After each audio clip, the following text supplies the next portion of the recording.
guys, I'm Grace. And I'm Lucy. We're coming to you live from the studio, and you're listening to The Big Picture Podcast. And tonight we are chatting with Maya. Welcome, Hi. Maya. Hello. So who are you? I'm Maya. I'm a yogini. I love yoga, and I'm so excited to be here today. Thank you for having me. Welcome. Welcome. We have so many questions.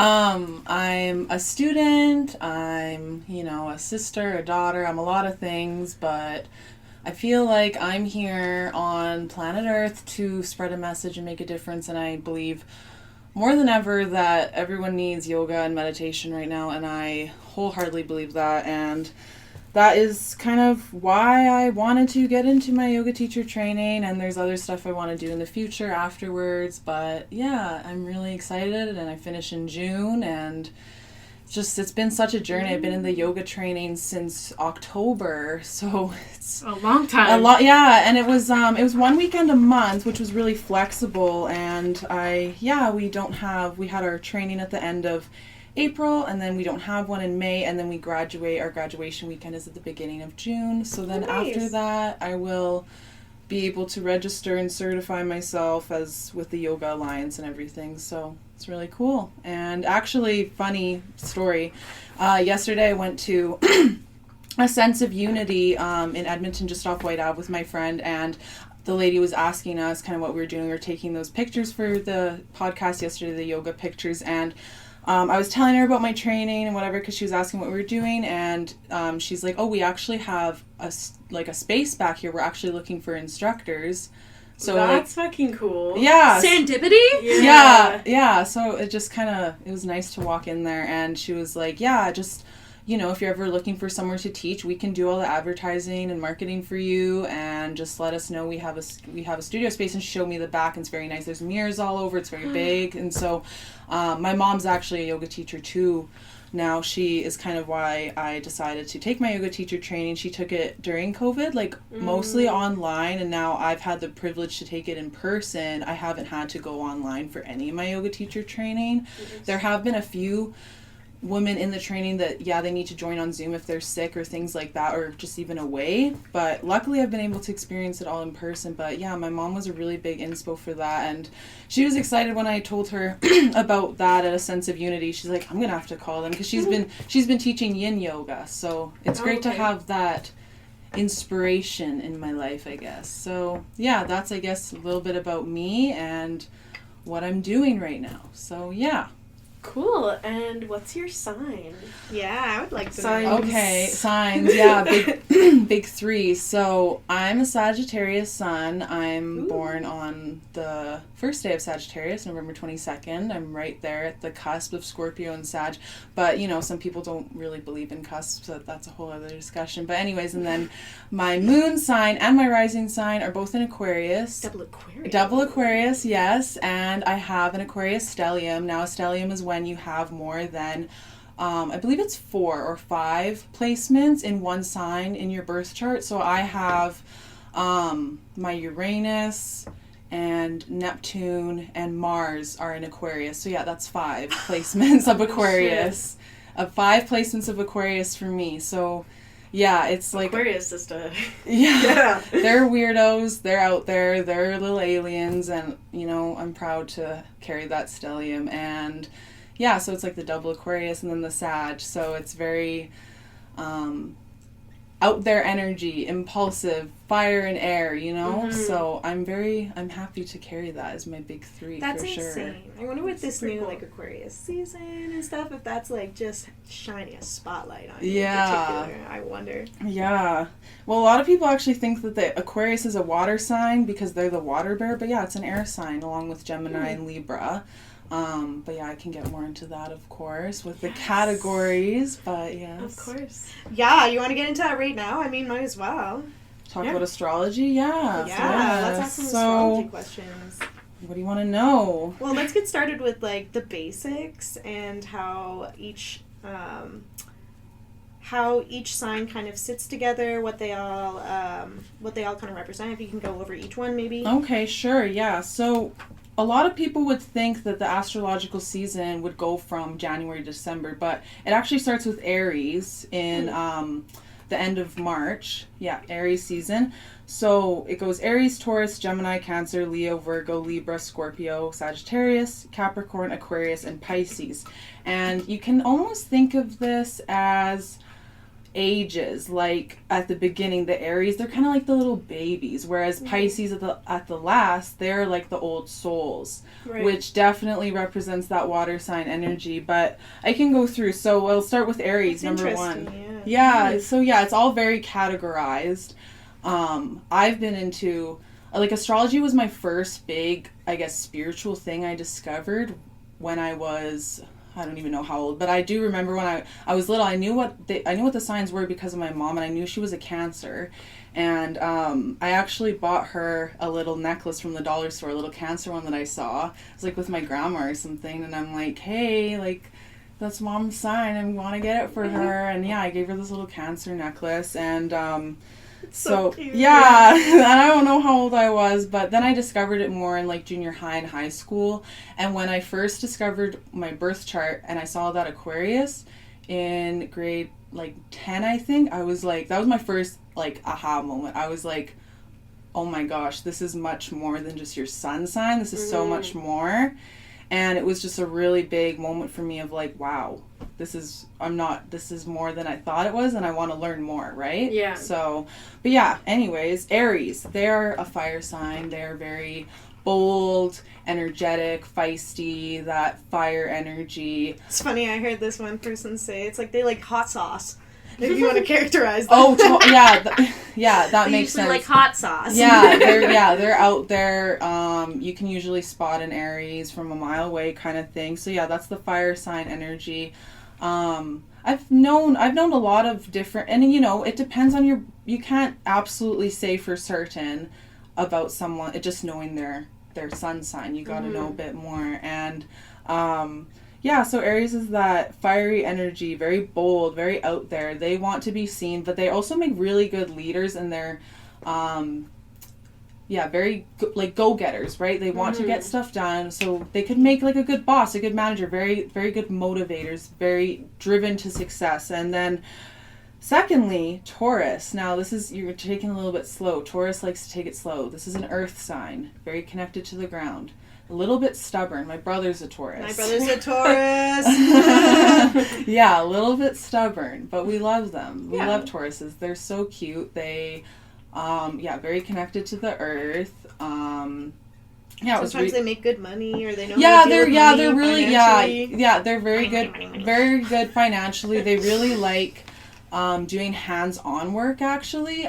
Like my brother's really into culinary. He likes that, so that's kind of his little niche is making food. Oh my gosh, Ben was in mechanics, you know? Things like that. So very like trades, hands-on, like connected to the earth, and want to cultivate that kind of life for themselves. And then Gemini, that's you, Grace. Yeah. Gemini. The twins, represented by the twins, the Gemini. I actually had a twin tooth, and they, in the dentist world, they call it a geminated tooth. Oh. I had two teeth. Yeah. Oh my goodness. Yeah, I had two teeth like the same. Stuck together. They had grown in together. I got it pulled years ago, but yeah, they called it a Gemini tooth, or a geminated tooth. God. Yeah. Cool. Well, you even see, like, you know, the Ford, is it Ford Taurus? The car? Yeah. And you see, I don't know, I've seen, when I was in Calgary, I saw there was a Pisces pet store. So yeah, it comes up, and it's, you know, it's so old. Like, astrology goes way back to, like, the Sumerians, the Babylonians, like, way before, like, old civilization, right? When they were not channeling, but charting the stars and you know, lining it up with behavior and seasons and everything. And it was just this thing studied over years and years and years to, you know, become Western astrology, right? And there's, you know, Chinese astrology too, which goes by the years, you know, the year of the ox or the snake. Right. I'm year of the snake. 2001, yes. And yeah, so it kind of, like I said, it branches out, categorizes, but from Gemini, they're an air sign, very analytical, very social. The twins, kind of, people like to say, oh, like, they're so two-faced. That Two-faced. They can never make up their mind. I would say that's a big Libra thing too, but that is a very big air sign thing. So, the Libra is represented by this balancing scales. They can never So similar. Yeah. So, that similar. air sign energy, right? Very like indecisive, kind of looking at all the perspectives of it. And then after Gemini, we have Cancer. So, yeah, like I said, my mom's a Cancer, and they're a water sign, very nurturing, very emotional. That water sign energy is all about the feelings, all about letting things go, releasing, and just, the flow of things, the flow of emotions. And, I love Cancers. I think they're so, their energy is just so wholesome, so nice. So, that very motherly energy, and I was blessed to get a Cancer mother. So they are, and I notice this with, I don't know if I'm just biased because my brother's a Taurus, my mom's a Cancer, but I notice both those signs are very sleepy. Like, she can sleep through anything, like that. They take stuff That's slow. Too funny. Mm-hmm. They take it slow, right? They take it slow. And you're like, yeah, I know, and I'm like, I want to do all this, like, it's crazy. So, from Cancer, we have Leos. Now, Leos, if you thought Aries were out there, Leos are out there. They really want to be seen. They're, Where's my spotlight? They are the fire signs, too, want to be out there. Very, look at me, but also they represent the lion, right? Very courageous, very powerful, big energy, letting people know they're there, but they also make really good leaders. They're very good leaders, very loyal, very courageous, that strong lion energy, basically, right? Virgo. My boyfriend's a Virgo. And Virgos are an earth sign again, just like Taurus. And Virgos are very, they like to follow rules, they like structure, they like to be organized, they like to play by the rules, that routine, they really crave that gives them stability and being grounded, right? That earth sign energy. So that's a little bit about Virgo. They're very, I don't know what the word is, I guess analytical. I guess they like to be logical, right? They don't like to let the emotions come in. Libra, like I said, can't make a decision, balancing it out. They're very flirty though. They're very out there. Libras are very flirty. They're very like, look at me, yes, you're so cute, that's kind of their vibe. Scorpios, dark, mysterious water sign. Dark and mysterious. Dark and mysterious. Yeah, just to emphasize. That is just like, I can't put any other word to it. I have a Scorpio, Mercury, and Venus, and so I'll talk a little bit about the planets too and those meanings in the birth chart, but your Mercury is how you communicate, your intelligence, how you talk with people, all of that, and the relationships you make in life. And I would say Scorpio represents me a lot for that. Very I need to trust you first, because if you break a Scorpio's trust, you're done. Their trust and loyalty is something that's super, super important to them. And then my Venus is in Scorpio as well, and Venus is how you love, right? And how your dark and mysterious. Dark and mysterious love and energy. So that's a bit about Scorpio. I think Scorpios are super cool. Right? Like a scorpion. They got that thing that they can swing and stab you. I love it. They got the poison with their words sometimes. Totally. And they're not holding back. They're not holding back. Sagittarius. So this is my sign, and Sagittarius are very spontaneous. They don't like structure.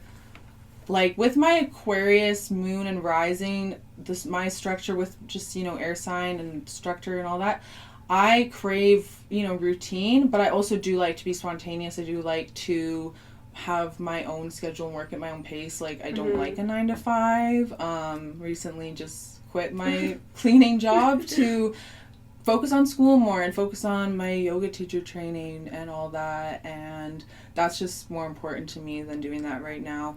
And Yeah, they love to travel. They love to see new things. They like change. They're all about new things. Just like letting in new information.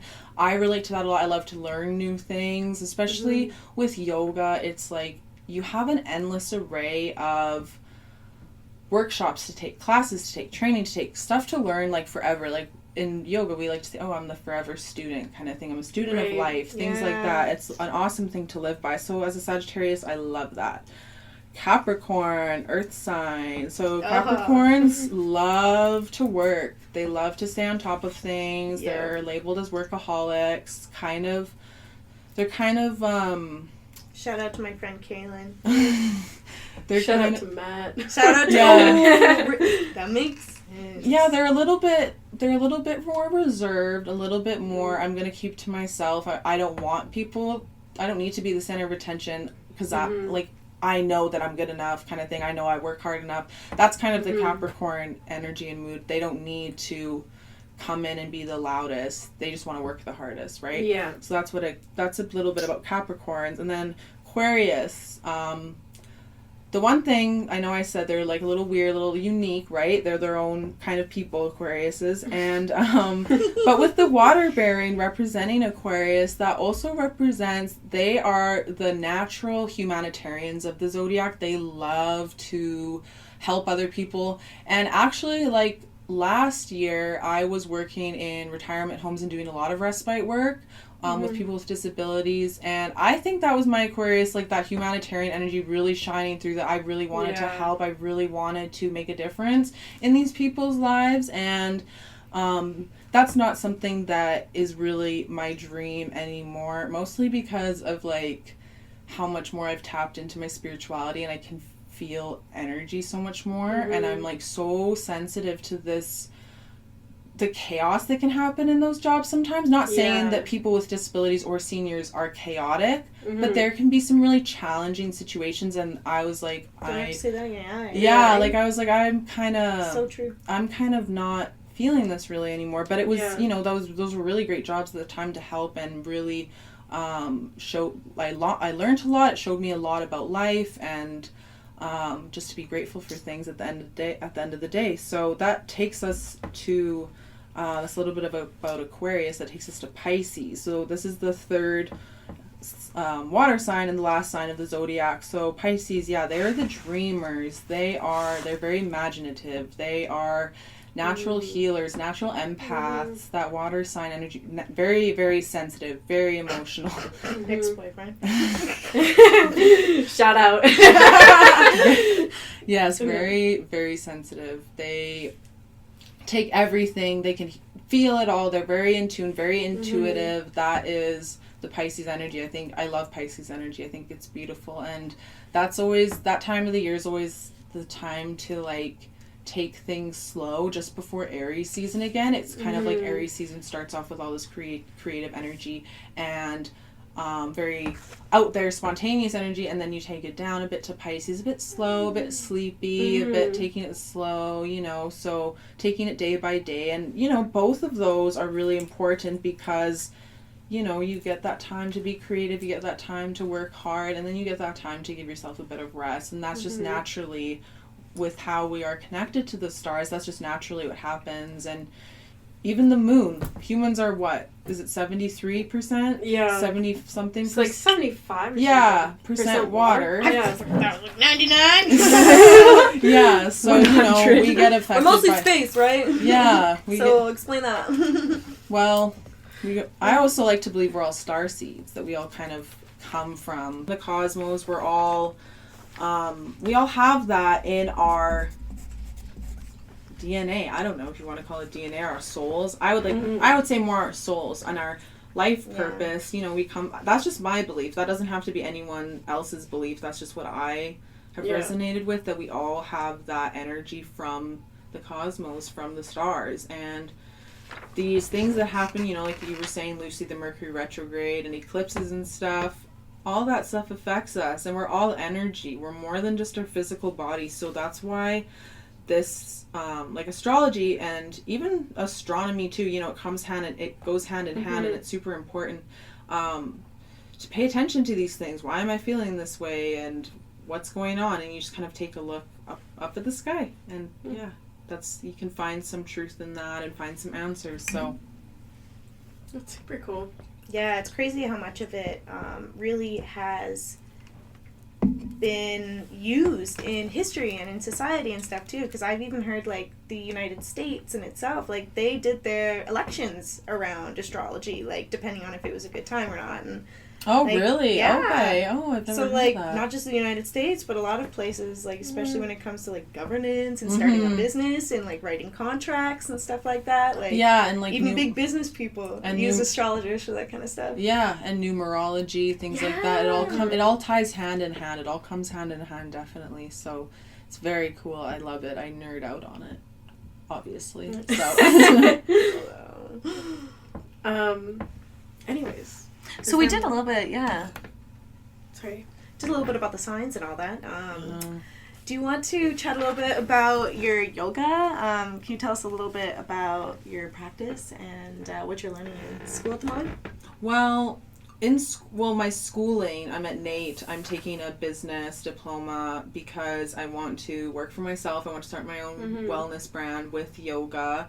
And then, like I was saying, I want to take other courses and expand my yoga, but I also want to take training to be an acupuncturist and a birth doula. Those are two big dreams of mine. That's awesome. It would just, would be such an honor to help bring babies into the world, and I love acupuncture. I've been going and doing acupuncture for a long time now. Like my mom really got us into that, and she's a big reason for a lot of things. We're a lot alike, and I still go get acupuncture today, and the qi and the Chinese medicine and the qi energy, all that I find super fascinating, so I'd love to learn more about that.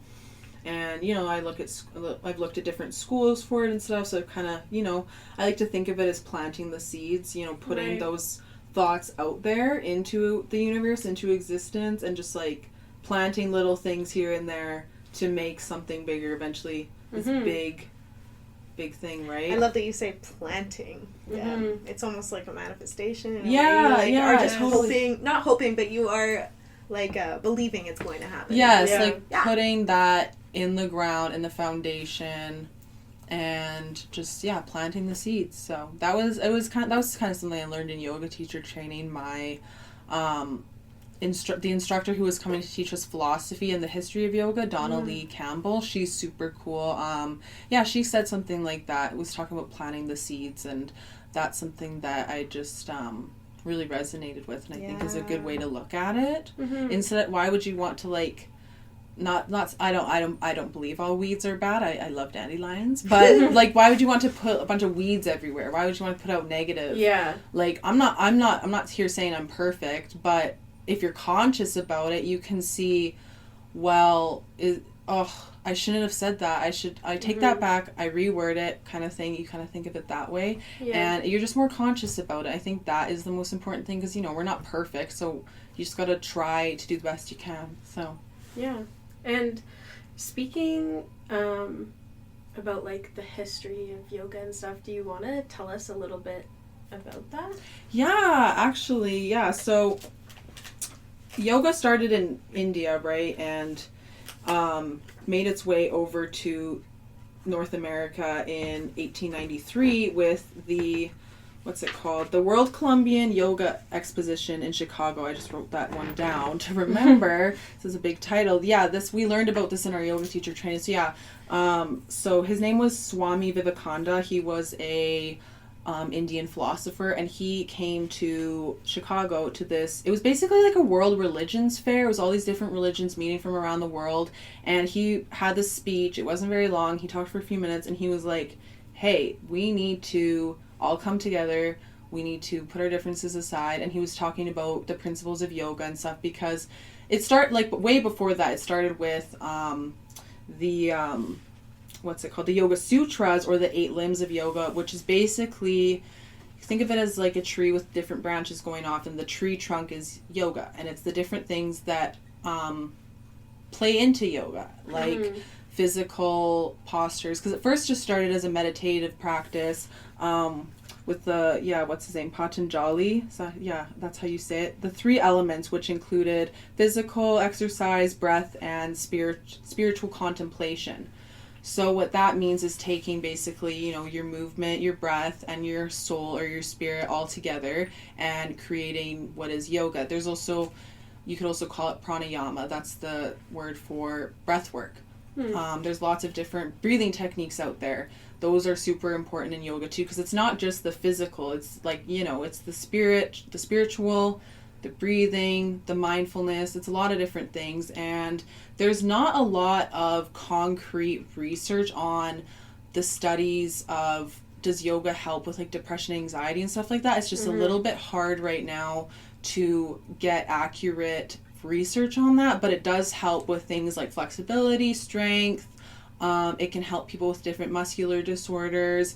There's been a lot of uses of it in therapeutic settings, and you can actually become a yoga therapist now. You can you can take training and get that certification. That's just a little bit more of like one-on-one stuff. So maybe if you were like an OT or something and you wanted to incorporate yoga into your practice, you could do like a yoga therapy training and incorporate it into there. So it's a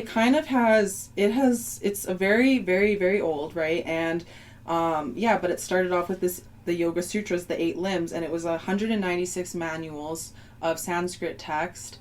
And it's a lot, and it's a lot in the training. So I apologize if I can't cover it. It's just a lot, but if you want to think of it as a timeline, though, you've got pre-classical yoga, classical yoga, post-classical, and then what we know now is modern yoga. So it kind of, depending where it was in the world, it kind of, shifted through that. And like I was telling Lucy earlier, there's all these different types too. So I'm in my Hatha yoga training right now. So Hatha would just be what you would consider, your downward dogs, your warriors, a basic class where you have your centering at the beginning, you're kind of, you're grounding into your mat, and then your short pranayama, you're breathing, and then you go into the asanas, which are the poses. And that would be the best way to do sequencing is, go from standing to like sitting to your back for shavasana at the end. So shavasana is the end where it all ties in. So it's really important to center at the beginning and at the end to really tie in, okay, how am I feeling right now? And then how am I feeling at the end after doing all these poses? But that's just one way to do it, right? With Hatha, there's yin yoga, which I was saying my mom teaches. Yin yoga is where you hold the poses a little bit longer, so for between 3 and 5 minutes. And a lot of the poses are on the back belly or sitting. There's no balancing or standing, anything like that. Yin is taking it slow, and is a lot of hip work, releasing emotions, releasing tension. That's what yin is all about. I used to, because I go to the Moto studio in Sherwood Park, the hot yoga. I practice mainly hot yoga. I used to only go to hot yin because I was so scared to move around in that hot ass room. But now I love it. Now I absolutely love it. I go to the Moto classes, which is just like Hatha. That's just with that whole Moto yoga, that whole company and brand, that's what they call, it's just Hatha, right? And they have their own they have the sequence that they follow, and it's a really awesome sequence. Those classes are really great. I love them now. I love sweating it out. But I honestly used to be so scared to do it. I would love the yin. I would love to just sit there and relax. You fall asleep sometimes. It's awesome. It is amazing. And then that's my mom's favorite kind of yoga too. That's what she ventured out to take, like her yin training, to teach it after she's finished her yoga training. But it's awesome because all these trainings, these hours that you get, they all add up. It's almost like if you think about like a trade certificate, you get hours. It's the same thing with yoga. Like this training I'm taking is 200 hours. And then I took, we had to take one workshop in our training. And the one workshop I took was teaching yoga to kids. And teaching yoga to kids is a whole other thing because you bring play into it, you bring games, it's really fun. So yeah, there's lots of, even I would consider, that a type of yoga for kids, because that's a whole other setup, right? It's its own thing. And so there's hatha, like I was saying, and then yin. And if you want to get really fast, there's flow or vinyasa, what it's called traditionally. And flow, a lot of movement, a lot of downward dogs, and then back up and back down, lots and lots of movement. That is a faster class. My mom doesn't like those, but I love those ones. We differentiate on that, but it's really good to get that balance from taking it slow and then moving. I love the balance, and there's lots of different places to practice all over Edmonton area, and there's a new studio that just opened in Fort Saskatchewan not too long ago. So it's really branched out, and like I said, I think it's super important for everyone to at least give it a try, right? Or at least give meditation a try. If you don't feel like moving yet, just sit there in silence. Just sit there, maybe like hold a crystal. I don't know. Sit on a blanket. Do whatever. There's really no right or wrong way to do any of this. And hot yoga and like room temperature yoga. Okay. What's Well, so at Moto, at the hot yoga studio, they've got like the fireplace, and then they've got the heat up in that room, and so it's hot. It's hot. It's really and fucking hot. They actually replaced a part recently that was like that needed to be replaced. It was kind of old, so it's been way hotter lately because it's kind of like brand new, right? So it's been really hot in there lately. I actually do the energy exchange program at Moto too. So I go 1 day a week for 3 hours, and I go do cleaning and I mop in between the classes because everyone sweats on the floor. We mop in between. You mop in between the classes there, right? And it gets super. Oh my goodness! It's crazy, and it's crazy the amount of like, or even just people's water bottles, spills, things like that. You'll see, but I honestly like cleaning. Like, I liked my job a lot. I couldn't do it right now, but I like doing that at the Moto because it's nice and relaxing, and I just, it's the 3 hours on the Sunday night. And so what energy exchange means is I do that for them, and then I get free unlimited classes. Oh my goodness. Yeah, so, if anyone listening wants free yoga, that's something you can do. Energy exchange or what? Energy exchange, That's a great idea that they do that. It's awesome. A lot of the teachers not a lot of them, I guess a few of the teachers there started off as energy exchangers while they were like in their yoga teacher training, so it's good. It's a good way to get to know them and get your foot in the door. Let's and actually that sort of do thing. that, Lucy. Yo. Yeah. Well, we're looking. There's more spots. Like there's some. Can you hook us up? Yeah. Nobody do this. Lucy and I are taking the last spot. No, 3 hours on a Sunday, and then you get to go to yoga for the rest of the week. Yeah. Well, wouldn't even have to just do There's other days that you should do too. We should whatever works for you. Yeah. Do that, Lucy. We should actually do that. We should actually do that.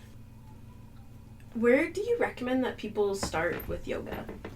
Well, there's a lot of different ways you could get started. There's, even with our day and age, there's even just YouTube. Yoga with Adrienne, her name is. She's really good. She's got lots of different kinds of, she has a YouTube video, I think it's called Yoga for When You Feel Dead Inside, like things like that, very specific stuff, yoga for back pain, things like that. So if someone was like, oh, I'm nervous, I don't want to go to a studio, they could just go on YouTube and try something at home. It's super easy like that. That's literally what my mom does. Yeah, that's the easiest way you could start. What I would say, just maybe if not trying hot yoga right off the bat, because it is a lot and it is intense. I remember doing it once, and I was like, I'm dying. How much longer is there? I looked up at the clock. And it was only 15 minutes. I know. Oh my god! I thought I was gonna die. Yeah, it can get really, really hot, and especially if you're someone who's like, I don't like to be overheated. Things like that. So there's that to take into consideration. But there's more than just like hot yoga studios in Edmonton. There's totally regular temperature, right? Mm-hmm. There's not just hot yoga around here, but that is just what I like to practice. What's like the difference for you? Like, do you find that somehow sweating maybe helps with like your health in general and stuff like that? Like, yeah, what's your take on the sweating and the heat? The sweating, I'd say, and I also kind of look at it as a release and letting stuff go. I would say going to hot yoga, I can say to myself, okay, I don't need to go to the gym. I'm like it's because it can be a workout sometimes. And actually, there's this new thing called rocket yoga, which is like more of like a high impact like flow vinyasa class that they're starting to do at Yoga for Today.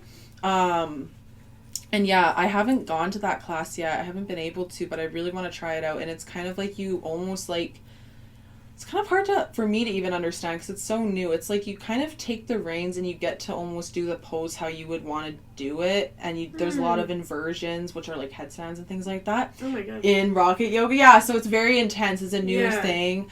It's a new thing in general that has just kind of been, I'm not really sure who started it or where. I haven't looked too into it.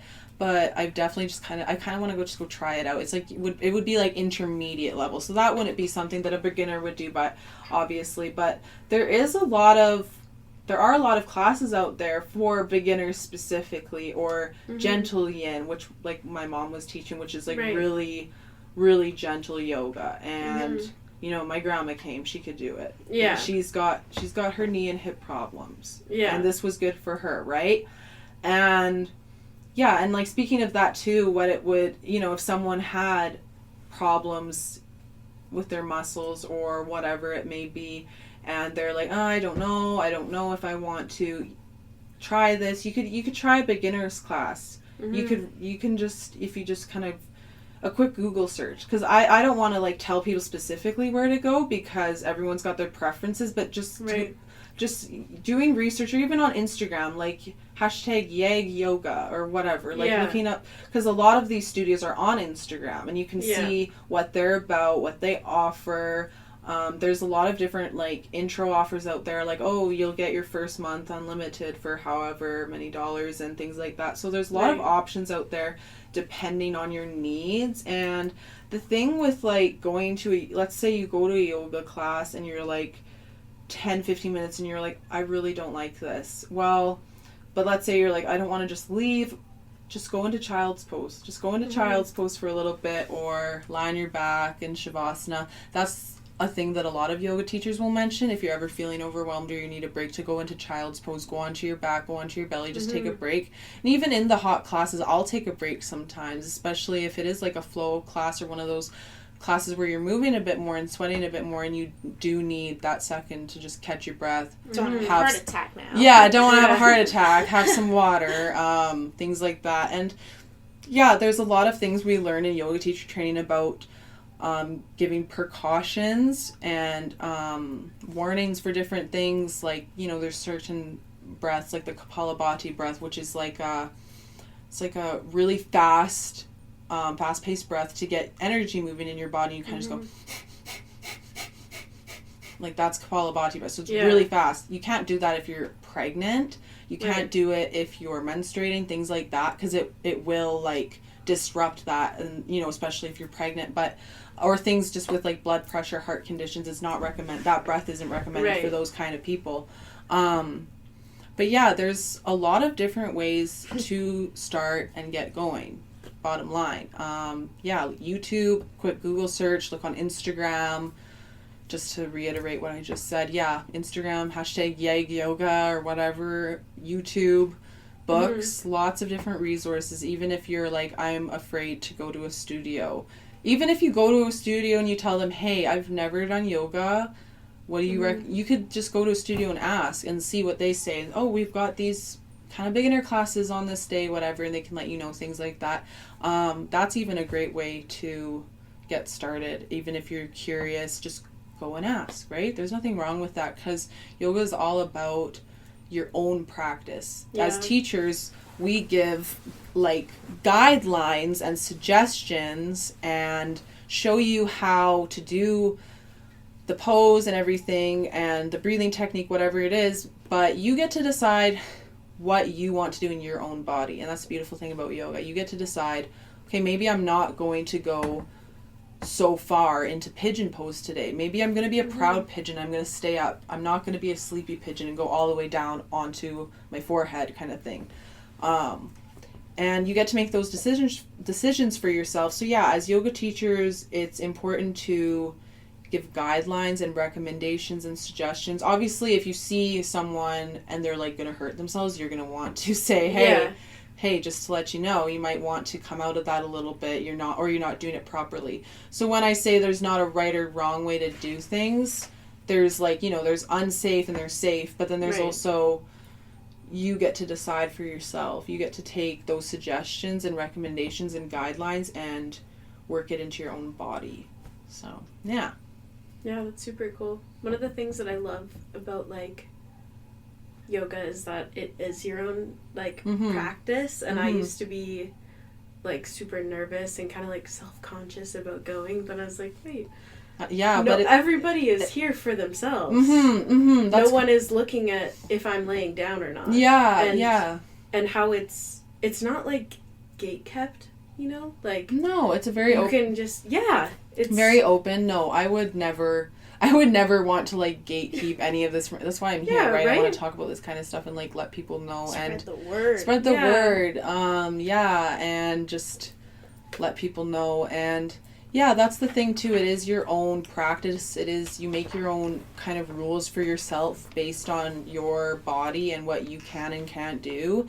And, yeah, just like you said, it's like everyone's there for themselves. So even if you are a little self-conscious, I'm telling you right now, listeners, don't be self-conscious about going to yoga because no one is paying attention to you. Yeah. Even if you think they are, they aren't, because, like, everyone's there for themselves. And that might sound really selfish, but, like, it's true. And it's a good way to look at it because then they're going to go here for themselves. I'm going to do the same. I'm going to be here for me.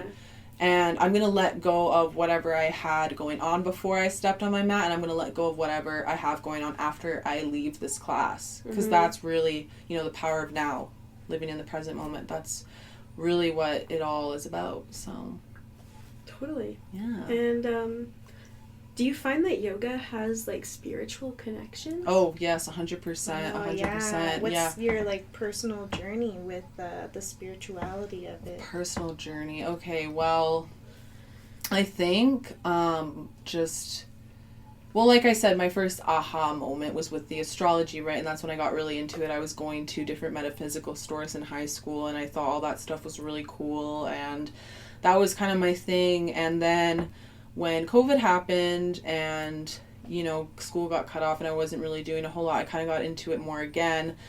But then it was like with COVID, I also got into drugs and drinking, and I kind of lost that spirituality for a bit. And then about, I don't know, I guess a year ago I got really more into it again. But when I met my boyfriend in 2020, that is kind of where the drinking and the drugs stopped, and I don't really drink anymore. And it's just like I lost spirituality for a bit, and it kind of found its way back to me. And I'm still not perfect with, health choices, things like that, food choices, whatever, where I don't think anyone can be 100% perfect with that, but as long as you're conscious about it and can try and just be very aware. And I think that I've become way more aware in the past year of just, the world around me, and tuning into I honestly, I believe everyone has psychic abilities, everyone has intuition, but it just takes a lot to unlock it. I mentally read you on that, buddy. It takes a lot. So true, though. Yeah, everyone has that. It just takes a while to see it for yourself and let it shine open. Now, I personally haven't had any crazy, like, out-of-body experiences or anything like that, but had, things come through and little synchronicities happen and angel numbers, so be it, all of it. And you pay attention to it, and it's not coincidences anymore, it's synchronicities. And with card reading, that's another thing too. You see those synchronicities, you see those signs and you really pay attention to it and you're like, okay, I'm listening, universe, I'm listening. Because all you just gotta surrender, you gotta listen, and you can't force things. And I think I've really learned to surrender and just know that, yeah, I have this within me, it just needs to be awakened and discovered for itself. So yeah, I think that's a really cool part of it. And yeah, that's a little bit about my spiritual journey. It's still going, it's still evolving, it's never ending, right? I think we are on a spiritual journey till the day we die. I even remember when I was like 8 years old, I'm like thinking to myself, I'm like, why the fuck am I here? Why am I here? What is the existential crisis at 8 years old? Yeah, literally, I'm like, what is going on? Like, I have always been like, okay, why am I here? Why am I, like, just constantly wondering that, and it's like always at the back of my mind. And What's I think my job here? What am I supposed to do? Yeah, and actually in astrology, so when I was talking about the different planets in the birth chart, there's also other points. Specifically the midhaven. Your midhaven is like in the 10th house. So on the birth chart, think of it as a clock. There's 12 houses. So at the top where 10 is, just right there is where your midhaven will usually be, in the 10th house. And so my midhaven is in Sagittarius. And your midhaven does represent your career path, your life purpose, kind of what you're here for to do. And yes, like I've said, I don't want to work for anyone. I want to work for myself. I don't want like a 9 to 5. I want to make my own hours, and that is very much Sagittarius. That's very much like give me my independence. Yeah. Give me my freedom to do what I want to do and work with, And also travel-y, right? Like, yeah. Sag is such a travel sign. Oh, totally, yeah. I definitely want to travel. I want to take my acupuncture at a school in BC, maybe. So I definitely do think about that stuff a lot. I'm like, I don't want to live here forever. Where am I going to live? Where am I going to venture off to? I think I've thought about doing the workaway program, like going somewhere, like working on a farm or something. I don't know, like in like South America. That'd be super cool. Can you imagine? Yeah, like and eating all the fresh fruit. I don't know. It'd be amazing. Yeah. And Herding sheep in Iceland or something. Yeah. My dad's side is actually Icelandic. That's funny you say that. Go herd sheep in Iceland. Yeah. Herd sheep in Iceland. Yeah. That was one of my dreams. Every time I was I like, think of they have Iceland, great I think alternative of, music there. Bjork. Yeah, that's Bjork. exactly what I'm Iceland, talking I'm about. like sheep and Bjork? Yeah. Yeah. Yes, the Icelandic queen. I don't know any other Icelandic singers. I don't know anything else about Iceland. Yeah, I've never She made been them there. proud, Some though, of my yeah. family has been there. It's supposed to be really cool, but I know I really want to. I heard it was so cool. They called it Iceland to like defer people away because they were like wanting to go into themselves. And then Greenland. So Yeah. Greenland did the exact opposite. Mm-hmm. What the heck though? That's so weird. Did the Earth turn on its head? I know. Do you want to talk a little bit about breath and how it affects your body in yoga and then like meditation? Yes, outside? definitely. So the thing with breath is if your breath is really short and shallow, you're stressed out. If it in yoga, you want those breaths to be long and deep, and taking the time. Breath is a huge part of yoga. How I was saying in like hatha and flow, you're going to be moving a bit more. You use the breath to time that. Some people call it cycles of breath, or there's other words you could use.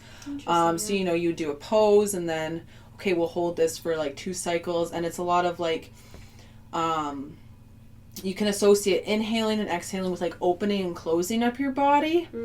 So like, I'm trying to think now how I guess like cat-cows, where you go like, you curve in, just pretend I'm on my hands and knees. You curve in, inhale, and then exhale out, right? So like you'd exhale. Feels good, I got a crack. Yeah, when you open up, that's a good time to exhale. When you're coming into your body, it's a good time to inhale and bring it in, and then exhale, bring it out, kind of thing. So yeah, the breath plays a huge part in yoga, and it's very important to pay attention to your breath. Teachers will often say, come back to the breath if you need to.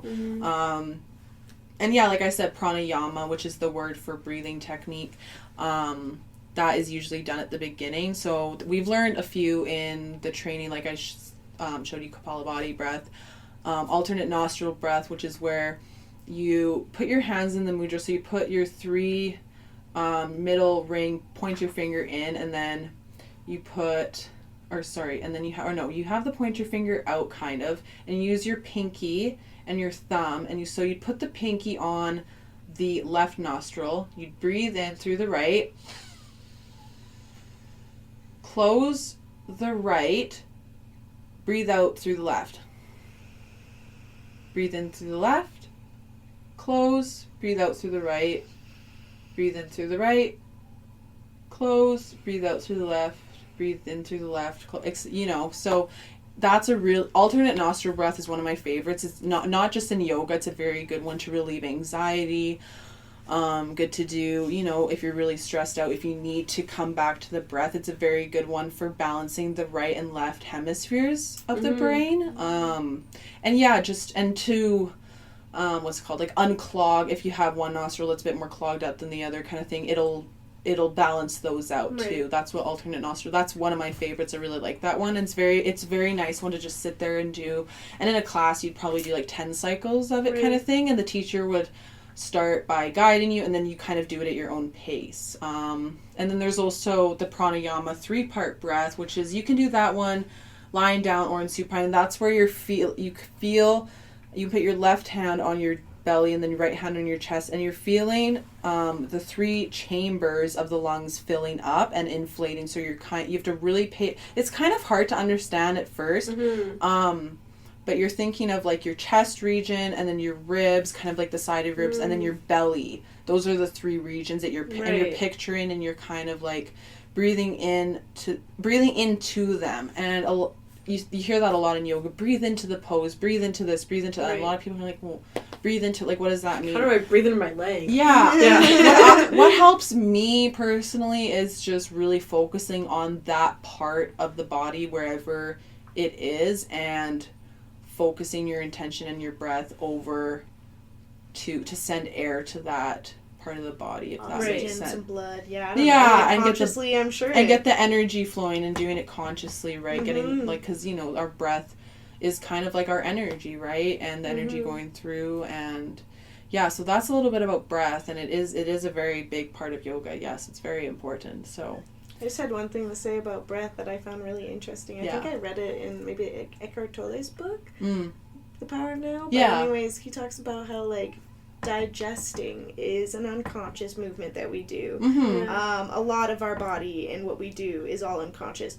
Breathing is one of those unconscious things that we can turn conscious. Right. So the fact that it's unconscious is a very powerful thing. The fact that we have control over something that is unconscious is quite amazing as well. So, like, the power of breathing, we take for granted all the time. Yeah, exactly. And, something that we don't even think about because we're always doing it. But once you hold and have control over it, it's amazing the things that you can do. Well, and like I was saying, too, about the short and long breath and being conscious of that, too. Because, when you're breathing very short and shallow, you're very anxious. That's not the best way to go, because you can like fake it till you make it. Just exactly, and that's kind of all you can do. And I'm so angry right now. Will that make me angry? I like what you said about like how, like, in yoga and, like, everything, like, you can always come back to the breath, but also kind of just like that for life. Coming back to your breath. Well, even when I'm stressed out, or I'm attacks.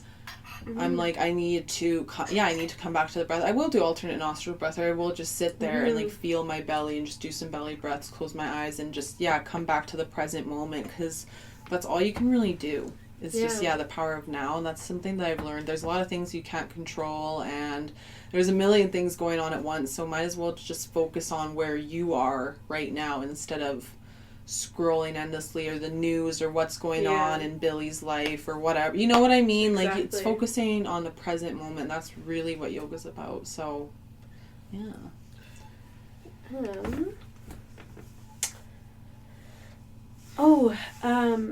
do you find that, like, music affects yoga? Oh, most definitely, yeah. I haven't taken any trauma-informed training. I want to, but something they talk about in trauma-informed yoga training, now that just means is being aware of different triggers for people. That's kind of what trauma-informed means. So, that's interesting that you guys have to take that as a class too. That's like it's not like it's not we talk talk a bit about it in our training, but it's like an extra. There are workshops out there to do it. There are people, like a thing to branch out in. I find it's very important, and like music, and something they talk about in the trauma informed is not using music with lyrics because some words could be triggering to people. So that's something that I think about, when I've got my first teach coming up, the studio teach with my training. I've kind of thought I'm just going to keep it instrumental kind of thing. That would almost distract me too in a way. Yeah, well, it kind of depends. There are classes I go to where the instructors will play lyrical music, and that's fine. That's fine for me. Because like Ed Sheeran, I saw maybe not Ed Sheeran. Someone literally played Ed Sheeran once. I'm not kidding. It was like an Ed Sheeran cover in yoga. Yeah. Oh, a cover. Yeah. I think a lot of like slow covers too. A lot of people do that. You know what? I might know what you're talking about. I feel like I might have heard that in a yoga class before too. Yeah. Maybe a little T-Swift. Yeah. Well, actually, one of my favorite teachers at Moto, she plays a lot of Kanye in her yoga. Like she'll soft Kanye. Yeah, some soft. He's very biblical. Yeah. No, not even the biblical stuff. She'll shoot. What's it called from 808s and Heartbreaks? You talking about Say You Will? Classics. Is it like a cover or is it... No, Kanye. No, it's just... She plays the whole album. Heartbreaks, put it on and throw it on. No. The one song, Say You Will, that song she'll play in yoga. Oh, okay. Yeah, and it's more slow. It's really... I like that one a lot. But yeah, we're just like doing yoga and you hear like... When I touch your neck, I touch your soul. Like, it's so awesome. So, no, but, like, me personally, like, I'm okay with that, though. And, Moto's a lot of regulars that come to the classes. Yeah. So you can, and she did get good feedback on the music. She was playing I think she played J. Cole, too. Yeah. I'm pretty sure. Yeah, she had a couple in there that were pretty good. Yeah. Interesting. Yeah, but no, they were songs that worked with, like, the flow movement and the Moto movement and the hot yoga and whatever. So it kind of, it would depend on your audience what kind of music you use. But personally, I don't like doing yoga in silence. I love the music. I put on frequencies when I'm just like doing my thing at home, like on my little speaker. I love listening to that kind of music over lyrics sometimes. Do you recommend any frequencies? Any of your favorites? On Spotify, I like listening to, I think it's called, the artist page is like Star God Sound Healing. I really like that one, Star God Sound Healing. And then the Solfego frequencies on Spotify. Honestly, if you just search up frequencies, or if there's maybe there's an angel number you're drawn to, you can search up whatever 333 HC frequencies kind of thing, and they all relate to different things. The frequencies they all relate to different moods. I listen to frequencies every night before I go to bed. I put on my frequencies every night and I sleep with my eye mask.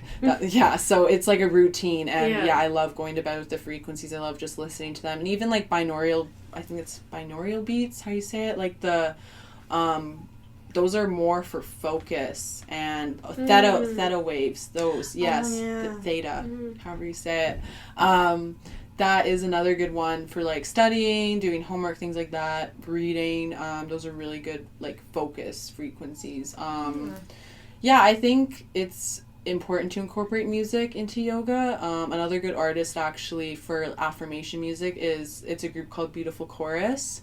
They make really beautiful music. It is very soft and a little kind of that frequency vibe, and a lot of like affirmations in their music. So those are good ones to use in a yoga class too. But it kind of just depends on your audience with like lyrics or no lyrics. Right.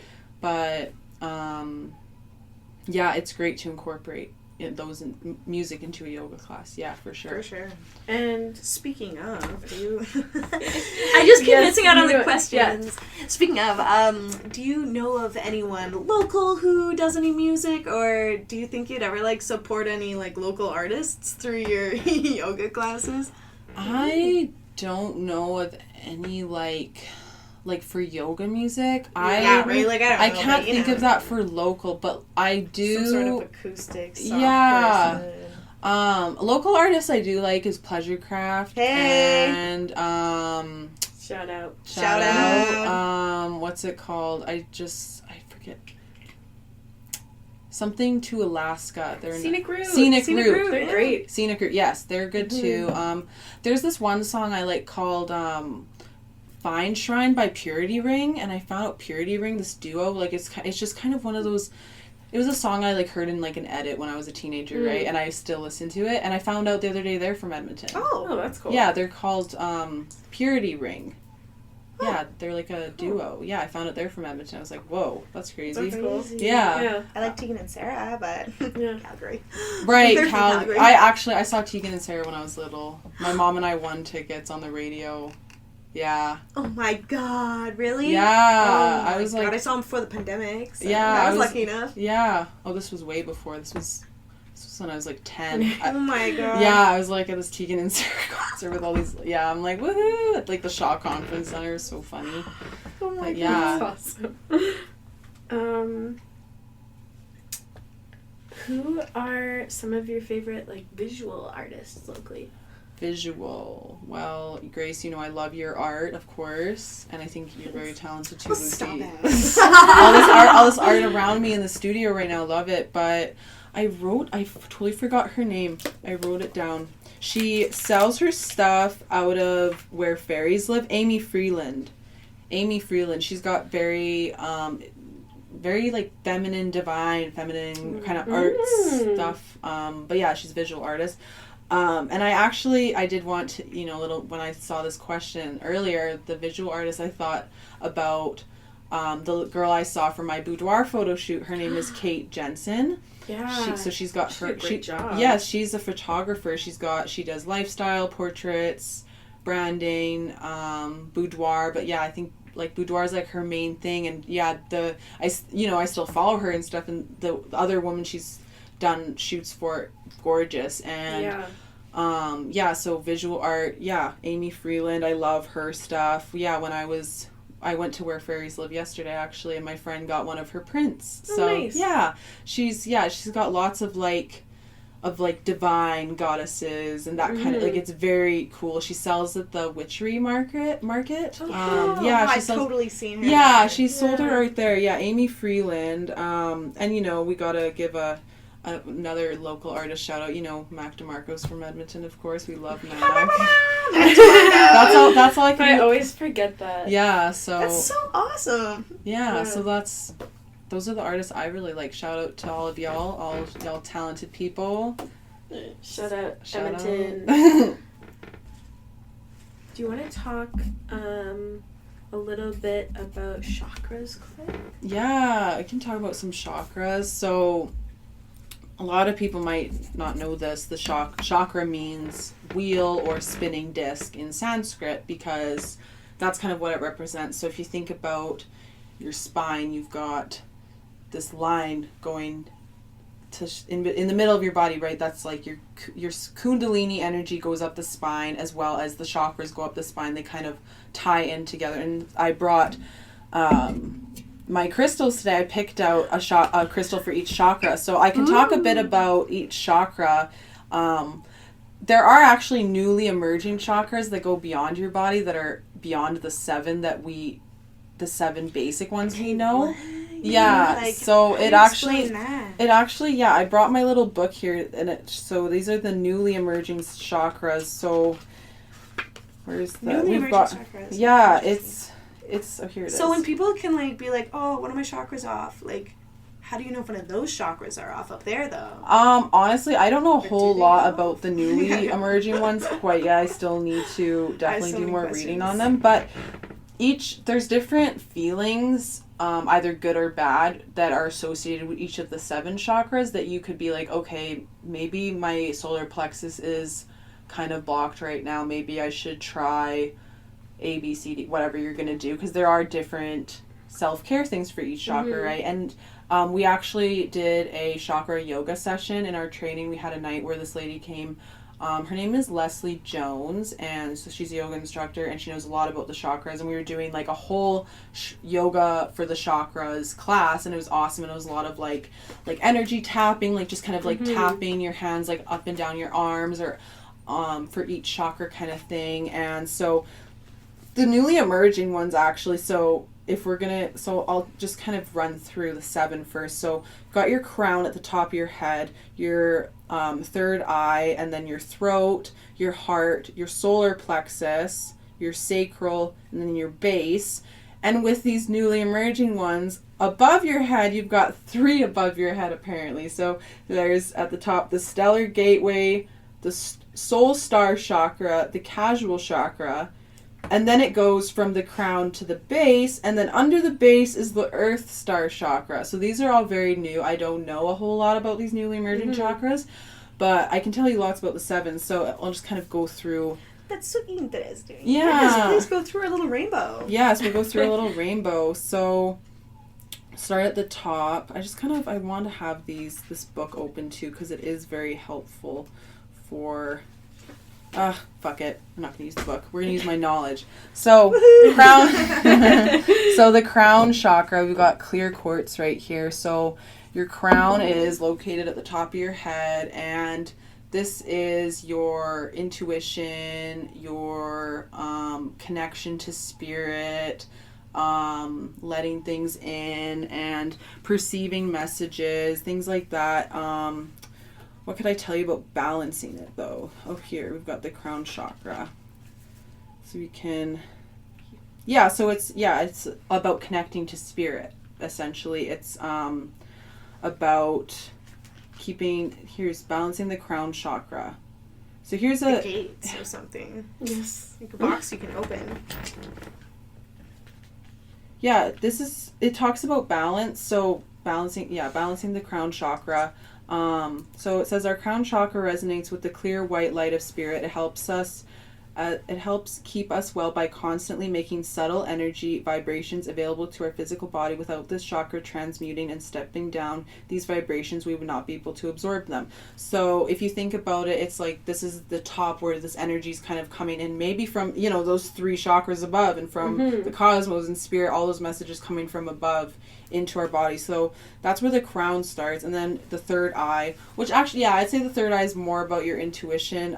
This labradorite crystal I've got. Labradorite, yeah, wow. Yes, it's so beautiful. I love it. This one's really good for psychic powers and your third eye. This one I'm wearing here. But I did bring amethyst for the third eye chakra. You could also call it the brow chakra, because it is right between your eyebrows, obviously. And each represents a color. So it would go,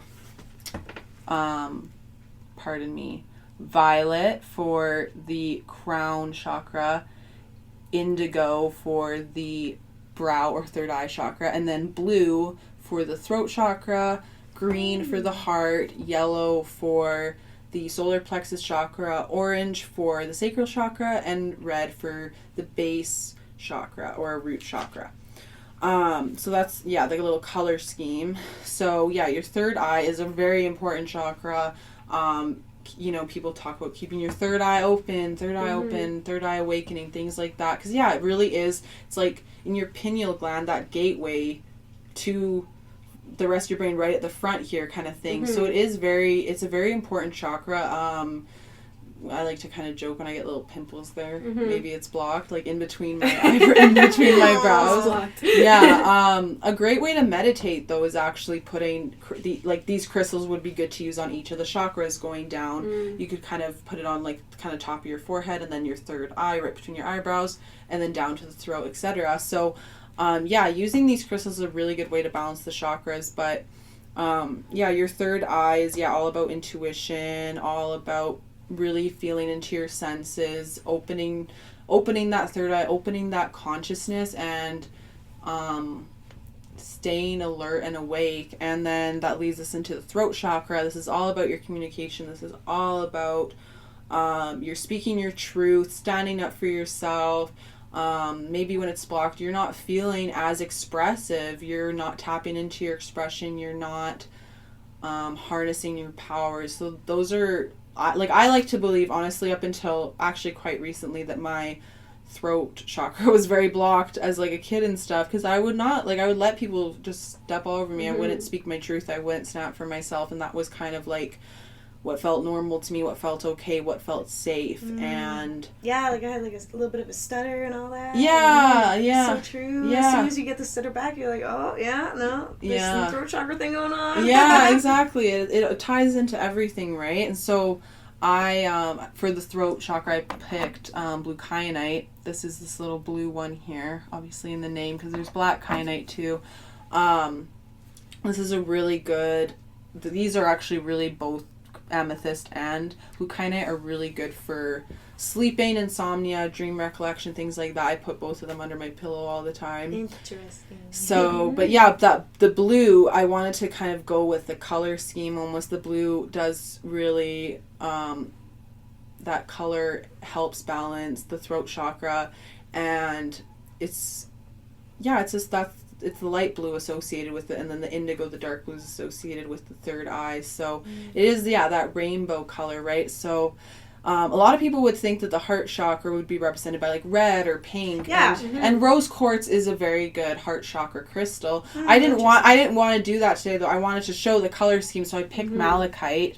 That's a pretty one too. It's nice and smooth. Yeah, I like the shape of it. It's like a little like gumdrop kind of. Yeah, a little yummy. Oh, dropping my malachite. Oh no. So, slippery. Yeah, slippery. My malachite's like, put me down. So be it. I'll put you down. Yeah. So malachite's a really strong crystal for getting rid of negative energy, for manifesting your goals. It's funny that it jumped out of your hand. It's so powerful. I know. No, it's like, I remember when I got Reiki one time, because this necklace I have is interchangeable. Like, I can take crystals out. And I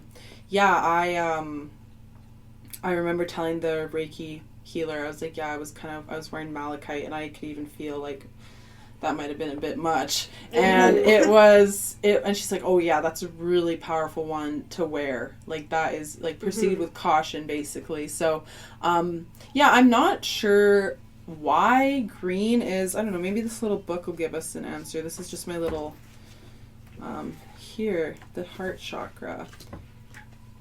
So yeah, the color, it just says resonates with soft, clear green light frequencies. So yeah, that softness, that earthiness, that connected to source kind of thing with this heart chakra. So that's kind of what the green means, I guess, that like lightness. And but yeah, rose quartz is a really good one for your heart chakra too. And then solar plexus. Do you want to hear some things about malachite really quick? Oh sure, yes, let's hear. Wearing malachite allows the body to absorb minute amounts of copper in the same way that a copper bracelet would. In ancient Egypt, malachite was powdered and applied to wounds to prevent infection. Wow, yeah. What the heck? I love ancient Egypt. I could talk about that for a while, though. That'd be a whole other podcast. Oh, that would be so cool. Yes, I would too. Yes. So malachite is a really powerful one, though, and really good for, letting go of that negative energy, negative tension. But solar plexus. Okay, so this is the leading edge of surgery right now. Solar plexus, right above your belly button. So this is like your creativity, your ideas, birthing things, and it's represented by a yellow. So a little bit of the, it's the fire, it's, it's your ego, it's your metabolism, it's a lot of it, because it's right in the belly there, and it's the natural element of fire. It's that yellow or golden light color. Very out there, very bold, very fierce. That's where a lot of that solar plexus energy comes from. And I would, and yellow, the sun, you kind of think of that too. And then from there, we go down to the sacral. This is all about your sexuality, your creativity, your passion, what makes you happy, what drives you as a human. That's all about the sacral. Where that energy comes from, it's very sacred energy. And then lastly, your root or your base chakra is represented by, this is red jasper. So red is the color of that chakra. And in psychology, red actually has to do with hunger. So if you notice, like McDonald's, Wendy's, Burger King. That's so true. Yeah, so that red and like trust and stuff too. Yeah, and your base or root chakra is your sense of security, your base, your grounding, your rootedness to the earth, right? And when it's off balance, that's where you feel insecure and like unsafe and not ready to go out there and do your best, right? But yeah, that's a little bit about the chakras.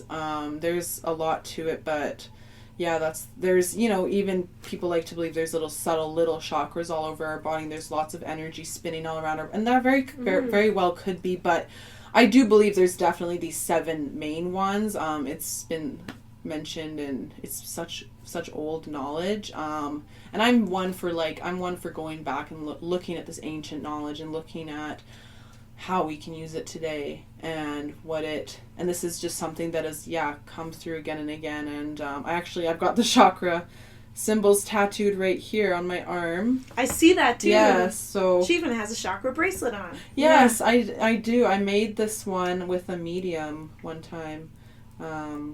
It's kind of loose now, but yeah, I love this little bracelet. So yeah, you can even see the colors here. We've got red, orange, yellow, green, light blue, indigo, and then violet at the top, right? So yeah, that's it's nice how it's like those colors and you notice it and you're like the chakras, kind of thing. You see it. And I would love to learn more about using the chakras in yoga for sure, and incorporating that. So I think it's so important for us to be learning a little bit of history and ancient practices that may not truly exist in our culture, and I think that's a problem. And I think that a lot of like colonization and America where we live, like a lot of that stuff is stolen from us. So how do we somehow take our human power to regain some of that knowledge? I think it's important though to like with that is with things like smudging sage or whatever and different with culture things. I think it's important to, if you're acknowledging and respecting and you're like, okay, this is why I'm doing this. This is where I would love to honor this culture. This is where this comes from. I think that's great. And I've talked with people who are.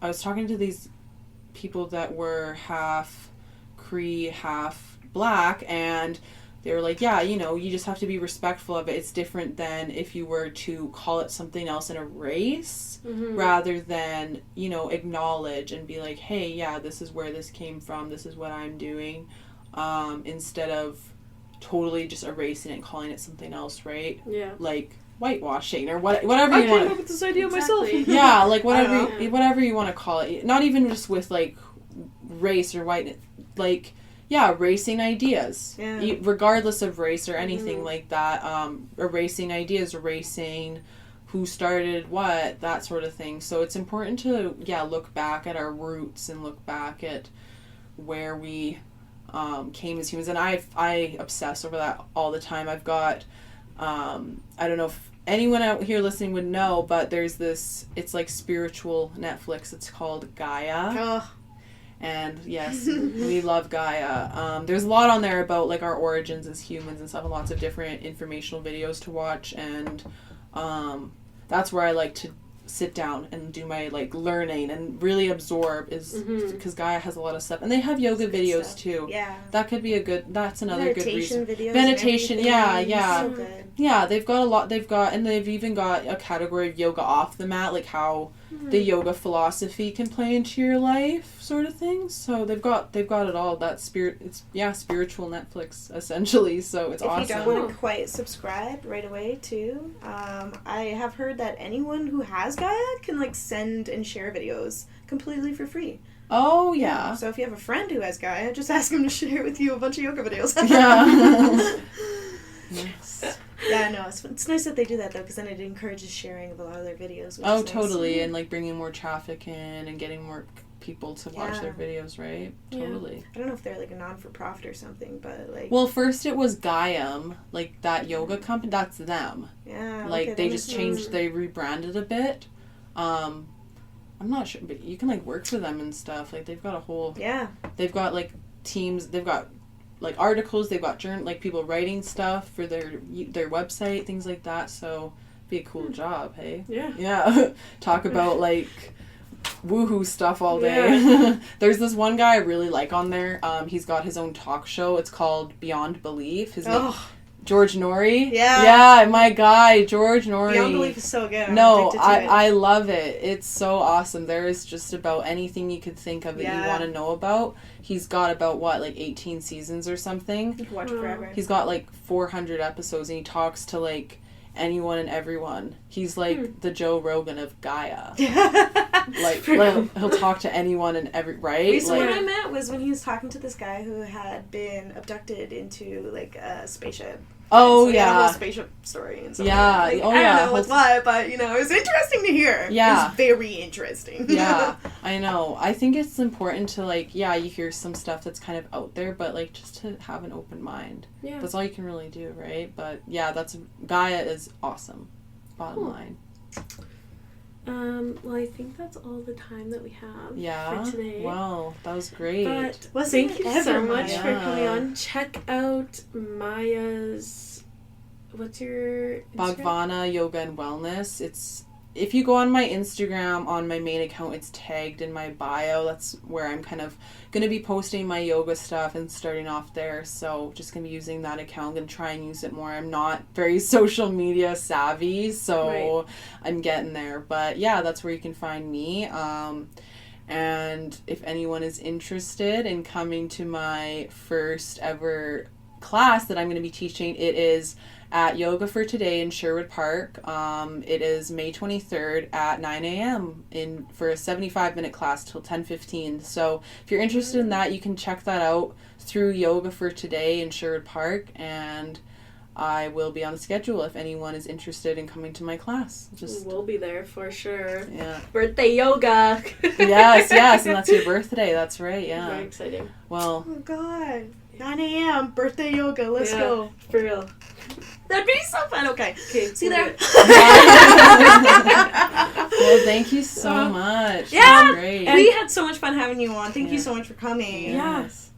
There's so much more that we didn't even get a chance to talk about, so we'll have to have you back, because we didn't even get to talk about the oracle cards. Yeah, maybe we'll have to do an That oracle episode or something. Yeah. And a bit more astrology in there. Yeah. Okay, cool. Yeah. Yes. Yeah. Oracles and astrology. Yes. Well, check out Maya, and thanks for coming on. Thank you. Yeah, thank you. It was awesome. Thanks for having me. Ready? We out!